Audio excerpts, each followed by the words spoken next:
Na, sveiki, broliukai ir sesutės. Tai kągi, vėlgi aš iš terariumo su įdomienom šį kartą.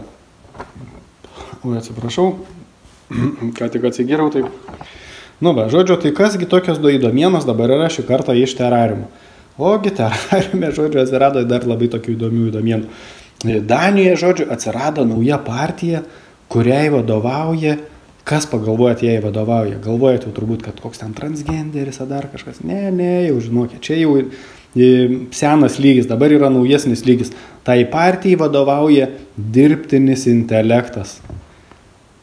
Kas čia dabar? Taip, tai partijai vadovauja dirbtinis intelektas. Nu ir kągi tas galėtų reikšti tam terariume, kai partijom pradeda vadovauti dirbtinis intelektas.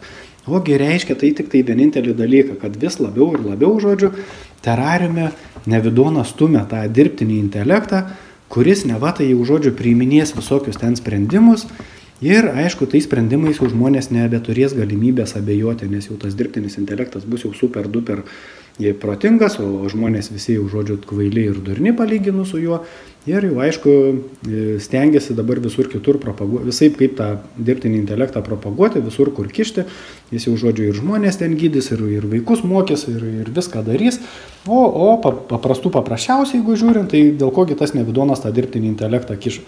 Ogi dėl to, kad galėtų pasislėpti už to dirbtinio intelekto, prisidengdamas dirbtinio intelekto galėtų, kaip sakykim, ten stumti savo visokius planus įgyvendinti ir sakyti, kad čia tos planus visus sugalvoja jau tas dirbtinis intelektas. Tai va, kad nebūtų iš ko pareikalauti kažkokios tai atsakomybės. Nors, aišku, ir taip iš tų Nevidono tarnutė niekas jokios tos atsakomybės nereikalauja, pabumba tie žmonės truputėlį ir tuom viskas ir užsibaigė. Gerai, o kasgi toliaugi tam terariume dar vyksta? Ogi Brazilijoje ten potvinis ir miestas ten berods kažkoks tai Porto Alegre, atrodo, 4 milijonai žmonių. Pasižiūrėjau aš ten video kelią, tai įmečiau, aišku, ir į savo tą Telegram grupę, kur žmonėm, kaip sakykime, pasidalinu daugiau, nes čia tų video negaliu aš čia prikelti, per daug gal gautųsi ir ilgas tos mano įdomienos ir taip jau jos užtrunka. Tai va, nu ir žodžiu, 4 milijonai ten gyvena tų žmonių, tas miestas ten tokioje kaip ir plokštumoje, sakykime, laukuose tokiuose padaryta, nu ir todėl viskas ten jau ir paskendo ir ten čia jau turbūt pasenusios tos mano įdomienos, tai 5 dienas, tai galbūt jau dabar yra apie savaitę jau, žodžiu, kaip ten tas paskendęs tas visas miestas ir ten ar tas apskritis ar regionas, galim sakyti, ir vandens lygis ten pakilo 5,5 metro virš jau to normalaus vandens, tai aš suprantu, ten yra kažkoks upeliukas aplinkui teka, ar šalia kažkur tai teka, ir žodžiu, tas upeliukas karts nuo karto vis patvinsta ir šį kartą tiek patvino, kad jau, žodžiu, 5,5 metro patvino. Ir dar prognozuoja ten, žodžiu, lietaus daugiau ir prognozuoja, kad dar tas vanduo išsilaikys dar mažiausiai 10 dienų tokiam lygiai. Nu ir, žodžiu, tai ten tikrai nesaldu ten tiem žmonėm. Kaip ir sakiau, va, žodžiu, Nevidono tarnai jau turi tas orų modifikavimo technologijas kažkokias, tai joks tai klimatas iš tikrųjų ten nekinta tam terariume, o tiesiog pasitelkdami būtent tas orų modifikavimo technologijas, tai jie ir ne tik orų modifikavimo, bet ir apskritai, sakykime, ten tos terariumo matyti jau kažkokio tai mechanizmų valdymą, nes kaip gali, sakykime, vanduo ir vidury dykumų ištekėti kažkur tai su gyva žuvim, ten ir panašiai, netgi čia buvo tokių video, kad ir iš dangaus jau to žuvis krito su lietum, nu, žodžiu, visokie keisti dalykai dedasi tam terariume, tai, nu ir va, ir žodžiu, kągi reiškia tas potvinis, ogi tas potvinis reiškia, kad daugybė žmonių neteks, tai vadinasi, ką jie reiškia, neteks nei savo ten būstų, nei darbų, nei pajamų ir reiškia, kad tarkim dabar jeigu 7 dienas ten buvo, dar ten apie 10 dienų, tai įsivaizduokit 17 dienų, tu negali niekur išeiti arba turi plaukti kažkur tai. Elektros, aišku, niekur nėra, ne, tai reiškia, kad neveikia nei ten liftai, nei šaldytuvai, nei dar kažkas, tai nei parduotuvės nedirba, nei degalinės. Ir, aišku, per tiek dienų gali ir daug žmonių ir numirti, iš tikrųjų, jeigu yra kažkaip tai nelabai pasiruošę tokiam situacijom. Pagalvokim, netgi jeigu imsim daugiabutę, ne, tai vandens tai irgi nėra, ne, tai jau į tualetą tai nori kiekvieną dieną, o ką daryti dabar su tais dalykais, nuleisti irgi neišeina, o jeigu tu gyveni ten kokiam 10 aukšte, ne, tai ką turi eiti su kibiru į apačią, pasisemti ten to potvyrio vandens, kad tualetą savo galėtum nuleisti, o kur tas tualetos galų galiai išbėgs, jeigu ten pirmas aukštas netgi užsemtas, ne, tai tada išbėgs pas tavo kaimynus kažkur, taip išeina pirmose aukštose gyvenančios. Nu, žodžiu, čia labai tokia, sakykime, situacija, nelinksma, aišku, ir čia jau, aišku, Nevidonas irgi pasiekė savo tikslų, būtent, kad žmonės, sakykime, patiria daug labai nepatogumų, daug vargo, daug skausmo, daug kančios dėl tokių dalykų. Ir čia, žinoma, va, jeigu konkrečiai apie šitą miestą, tai čia ne šiaip sau dar atsitiko tas dalykas, o ta mieste buvo, sakykime, kažkada ir pastatytos kažkokios ten dambos ar pylimai, žodžiu, kurie apsaugodavo visą laiką tą miestą būtent nuo visokių tokių potvinių. Bet, aišku, kai jau užėmė tą valdžią, sakykime, nauji ten tie Nevidono liberastai visokie, tai aišku, jie visus tuos pinigus, kurie buvo skirti tų dambų tvarkymui ir panašiai, tai jie visą laiką skirdavo tuos pinigus, sako, kam čia tas dambas tvarkyti ar stiprinti, jeigu pasižiūrėkit, va jau čia tiek metų mes čia gyvenam ir jokių potviniai neįvyksta, tai jie visą laiką skirdavo va, būtent tų visų, kaip čia dabar pavadinti jau, nu, žodžiu, LGBTQ, ten tų paradų visokių organizavimų, visokių ten ir panašių tokių dalykų, panašiems tokiems dalykams. Ir aišku, tada jau pradėjo, nu, nebetvarkyti jau tų, sakykime, užtvankų, neužtvankų, kaip, nu, žodžiu, pylimų tų ir gavosi va tokia pasiekmė, kada jau pamatė, kad jau, sakykime, tie pylimai yra antiek jau apleisti, kad jau jie nebeatlaikys ir padarė, aišku, tą potviniuką va būtent su savo orų modifikavimo programą ir, va, žodžiu, ten milijonai žmonių iš karto, va, patyrė tokį potvinio nelaimę tokią patyrė. Na gerai, toliau žiūrim, kas čia.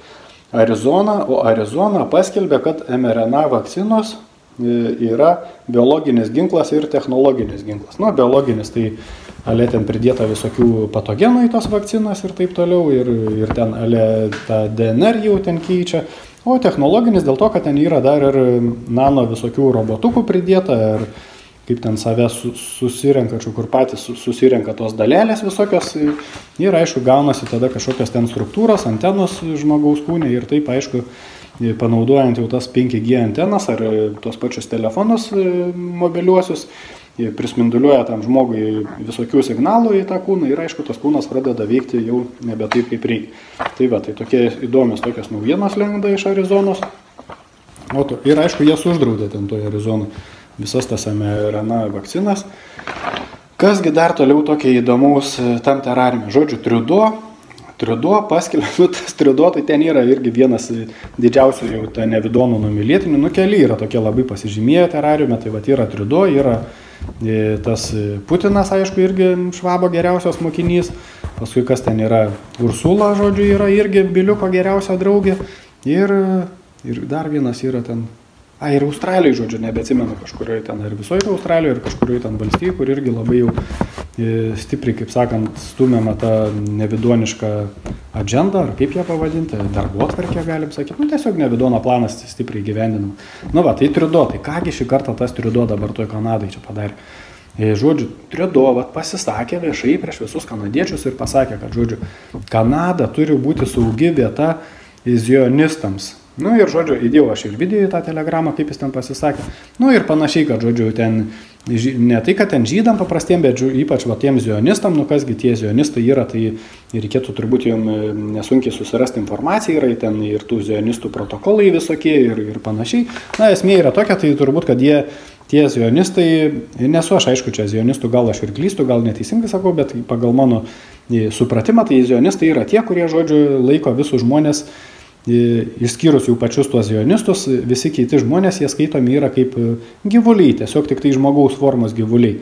Jie jau skaitosi tokie vat, netikri žmonės, o vieninteliai tikri žmonės tai yra būtent tie tik tai zionistai. Nu ir va Kanada pasakė, kad Kanada tai turi būti vat, saugi vieta tiems zionistam. Tai, nu, nežinau, kokia čia Kanadoje apskritai jau ir į kuriuose vatuose šalyse, kur sakiau jau, ta demokratija, nu, demonokratija jau pasiekia brandos lygį ir jau pradeda atsiskleisti, sakykime, ir jau visi tie demoniški dalykai jau pradeda iki galo atsiskleisti. Jau, žodžiu, subrendo jau ta demokratija, brandi demokratija ir tuose brandžios demokratijos šalyse jau ir, aišku, ta demokratija yra atsiskleidinėje ir tas jau demoniškumas jau veržiasi per kraštus ir patampa jau, kaip, sakykime, privaloma norma, nebe tai, kad ten kažkom tai pasidyvė turi.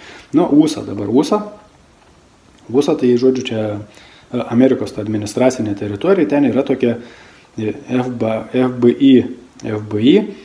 Nu ir FBI, žodžiu, atnaujino nurodymus socialiniams tinklams dėl to, kokia informacija turi būti skaitoma kaip dezinformacija ir žinoma turės būti šalinama ir, žodžiu, visaip tai baninama, artėjant būtent tiems naujiems rinkimams Amerikoje. Na, čia aišku tokia yra melagiena, iš tikrųjų tai nieko ta FBI nenurodo tiems sociotinklams, o patys tie sociotinklai visi yra nevidono tų tarnų sukurti ir čia tik tais tiesiog, kad būtų kaip pretekstas, kad ne va tai FBI tie nurodė jiems ir jie dėl to va čia viską banina. Tai netgi ir be FBI nurodymo jie ir taip ten viską banintų, nes, kaip ir sakiau, visi ten tie nevidono tarnai tarnauja tam pačiam nevidonui ir vykdo bendrą tą nevidono planą. O ta FBI jau kaip ir skaityčiau žemesnio lygio to struktūrą negu tie socialinių tinklų, sakykime, kažkokie tai įkūrėjai arba bent jau vadinami įkūrėjai ar turėtojai, sakykime, savininkai. Tai o tuo metu dabar visam pasaulyje protestuoja prie žmonių ten tas žudynės Gazoje. O kai visam pasaulyje, žinot, kad visam pasaulyje protestuoja, nes ten Izraelis žudo ten tos taikius gyventojus nekaltus ir taip toliau. O žodžiu, Izraelio aktyvistai su Izraelio kariuomenės, aišku, pagalba blokuoja kelius į Gazą, žodžiu, kad nepatektų ten, jau nebegalėtų niekas nuvežti nei maisto, nei miltų, žodžiu, nei grūdų, nei apskritai bet kokio maisto ir kad tie žmonės tiesiog mirtų iš bado. Ir visi jie labai džiaugiasi, nes labai didelė dalis ten tų Izraelio gyventojų, būtent yra ten tie zionistai ar sionistai, nežinau, ar ką reiškia sionistai, gal su sijonais jie vaikšto. Žodžiu, ir kartu su tuo Netanjahu ir jie skaito, kad jie būtent Gazos gyventojai tai yra ne žmonės, o jie yra tik tai gyvuliai žmogaus pavidalo. Ir sako, kad jie netgi mažiau naudingi negu avis, nes avis tai dar duoda ten ir vilnos, ir mėsos, ir panašiai. O jau tie tai tik tais teritorija užima, kur galėtų savo ramiai būtent tie zionistai gyventi, o dabar ten Gazos gyventojai gyvena. Ir žinoma, jie užtat ir naikina tuos Gazos gyventojus. Čia, aišku, galėčiau dar truputį išsiplėsti, kad dabar kol kas kalbama, aišku, apie Gazos gyventojus, bet kai nebeliks jau Gazos gyventojų, tai aišku, tada bus lygiai taip pat jau tie zionistai nusitaikys jau ir į kitų dar šalių gyventojus. Kągi, aš dar čia tokį įdomus turiu užsirašęs. O Kinijoje, žodžiu, Kinijoje ruošiamas dar statyti didelis dalelių ten tas greitintuvas, kaip yra CERNas tas Europoje, tai dabar jau Kinijoje statys dar didesnį tą, žodžiu, tokį CERNą. Ir jau, žodžiu, ten tas CERNo vadovybė ten perdavė kažkokius ten ar palinkėjimus su visokiais brėžiniais, kaip ten jį statyti ar panašiai. Ir dabar jau tas Kinų jau ta partija komunistų ar kas ten, žodžiu, ruošiasi kuo greičiau pastatyti. Patį didžiausią jau, aišku, kad jeigu didesnis, tai ir bus pats didžiausias pasaulyje, nes tai turbūt bus du tik tais dabar, nes yra Europoje ir bus Kinijai. Ir dėl kogi jie stato tą didesnį, tas CERNas, kaip ir sakiau, tai yra tiesiog portalas, per kurį, žodžiu, lenda visokie ten tie demonai jau iš tų kitų dimensijų ar panašiai į tą terariumą pasaulį. Ogi labai paprasta priežastis. Jie iš pradžių, kai pastatė tą CERNą Europai, pastatė jau tikrai tą didelį portalą, ir galvoja, kad tikrai jau bus labai geras portalas ir visi tie demonai galės sulysti į tą terariumą. Bet pasirodo, kad per tokį tą portalą kaip CERNą, tai gali tik maži demoniukai sulysti, o dideli, pavyzdžiui, jie nepralenda, nes ragai kliūna, ar ten kanopos kliūna, žodžiu, per mažas tas portalas gaunasi. Ir tada nusprendė jau dabar ištaisytą savo klaidą, o kadangi dabar jau Kinija ir pagal Švabrą, ir pagal visus yra pagrindinė pasaulio valstybė, nes labiausiai yra įdiegusi jau, žodžiu, tą dresūrą savo tiems gyventojams, ir diktatūrą ir taip toliau. Ir aišku, tada geriausiai būtų, jau, jeigu tas portalas ir būtų toj pačioj Kinijai, tada jau aišku ir matyti ir demonam būtų ten jau saugiausia ar skaniausia, nežinau. Ir jau dabar jau statys tokį portalą, kad jau galėtų įlysti demonai ir jau su savo tais ragais ir kad jiem jau nekliūtų lendant per tą portalą. Tai tokios naujienos čia yra iš Kinijos. Kitas įdomienas turbūt pratęsiu kitam video, nes nenoriu daryti savo to, kokio čia to nykštuko balso sugreitinto, tai iki kito karto.